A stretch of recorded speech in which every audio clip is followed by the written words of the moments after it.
Alright, hey guys, I know I'm looking a little disheveled, but I just got done helping with a yard project at my mom and dad's house, so I'm a little like hot and sweaty and I'm dirty. I need to go get in the shower, but I wanted to film this real quick before another week gets away and I'm a week behind. So today is Thursday, March 17th. Happy St. Patrick's Day. I did do my weigh-in yesterday and I will put that clip in right here. Okay, so it is Wednesday, March 16th. My last weigh-in was 274.6. So we'll see what today is. So I lost 3 pounds this week. So I weighed in and I lost 3 pounds for the week. So I'm super excited. I don't know, I thought I was in a stall, and then last week I lost 3 pounds, and then this week I lost 3 pounds.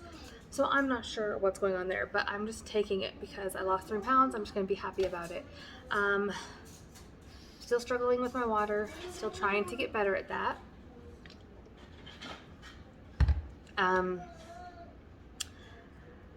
This week, I can add in, I was looking at the list, and I don't know if I read the list wrong or if I just jumped ahead, but I guess this week was the week I was supposed to be able to start doing like tuna and canned meats, and I started doing all of that last week, so I'm a little ahead. So there's not really anything new for this week to really add into my diet. I'm just going to keep doing the same thing I am doing. I am able to get all my protein in now with only 1 protein shake a day, so that's really good. I still can't eat 4 ounces at a sitting. I'm just doing small little meals all throughout the day, or small little snacks, not meals. Still exercising every other day.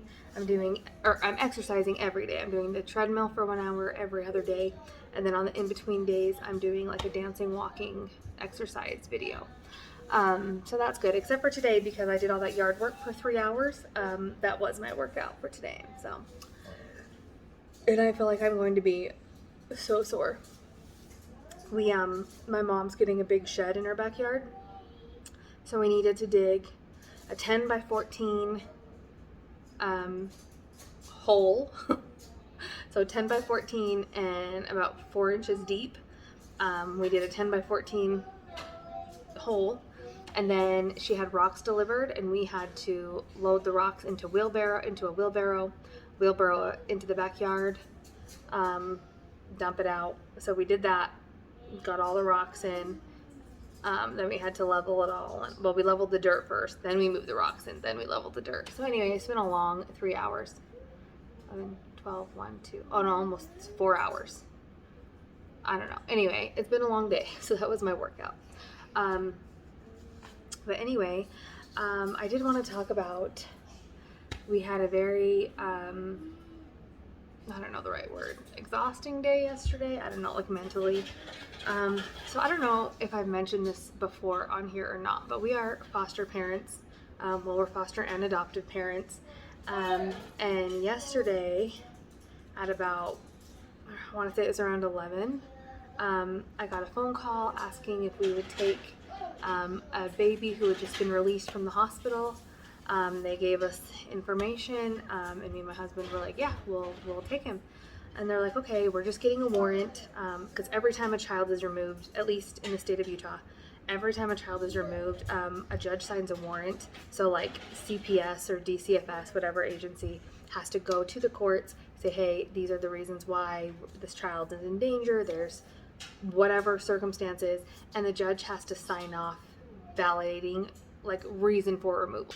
So they're like, okay, we're waiting for the warrant to get approved. As soon as it gets approved, we'll go and remove the child. And I'm like, okay, cool. So we didn't hear anything for a few hours. I took my kids to dance, and then they called us about around 4 and told us that they got the warrant. Well, when I answered, the caseworker was like, hi, this is the caseworker.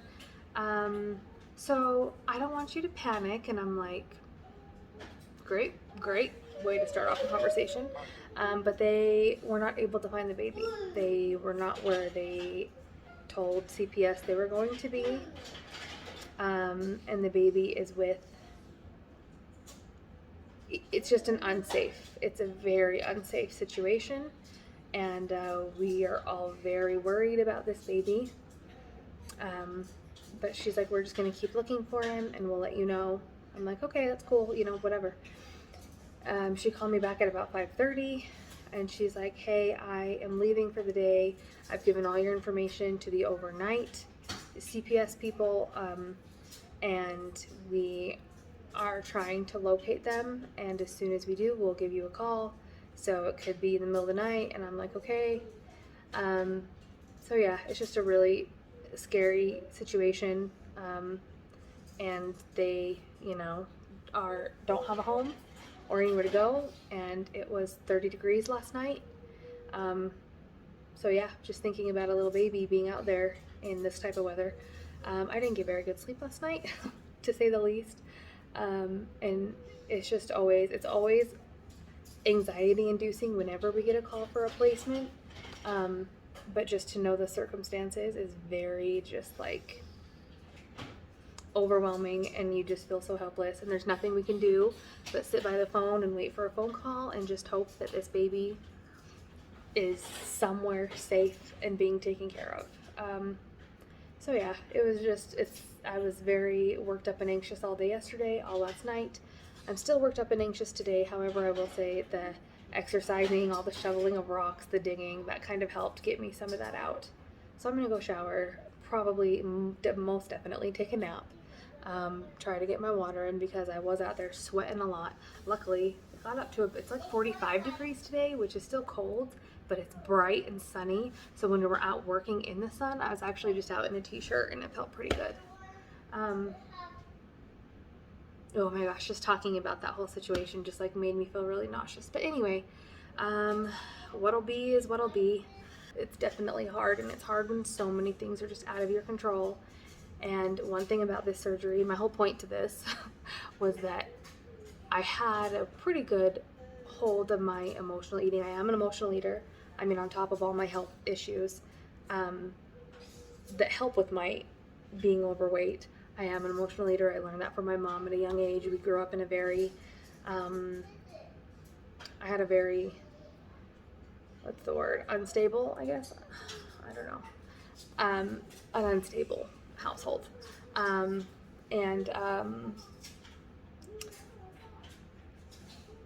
My mom coped with it with food. Whenever there was a bad night, whenever cops were called, whenever, situations happened, my mom would run out, or we would all go and get most of the time we'd go out and get fast food, and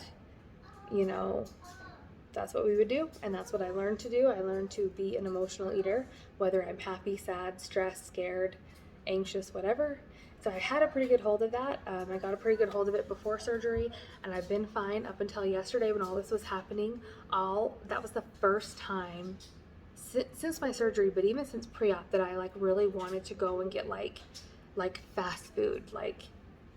What was I thinking of yesterday? I was thinking of a chicken sandwich, like a grilled, not grilled, like a fried chicken sandwich and some French fries.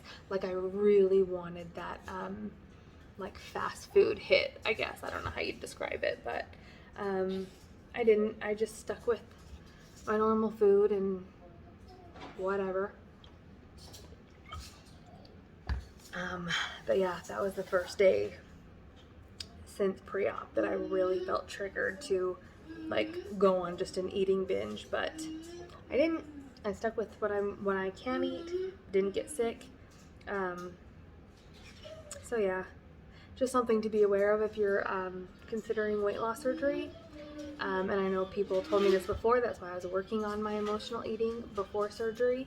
But yeah, when things like that happen and you get triggered, you're gonna get triggered, and you better find some coping mechanisms before surgery, because if it happens after surgery, you can really do physical damage if you give in to those binge eating or overeating desires. I don't know what you call it, but anyways, I hope this made sense. I know it's kind of rambling, but anyway, long story short, I lost 3 pounds.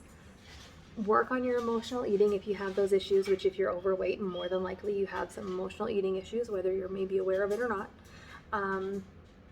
Yeah, find new outlets. A new outlet I'm working on is exercise. So I've been trying to incorporate more and more exercise and just more and more daily movement. That's one thing. Like yesterday when I was feeling really anxious, I cleaned the kitchen, I did the dishes, I did a bunch of things that I've been putting off because I just needed to put that anxious energy into something, and I cleaned the kitchen.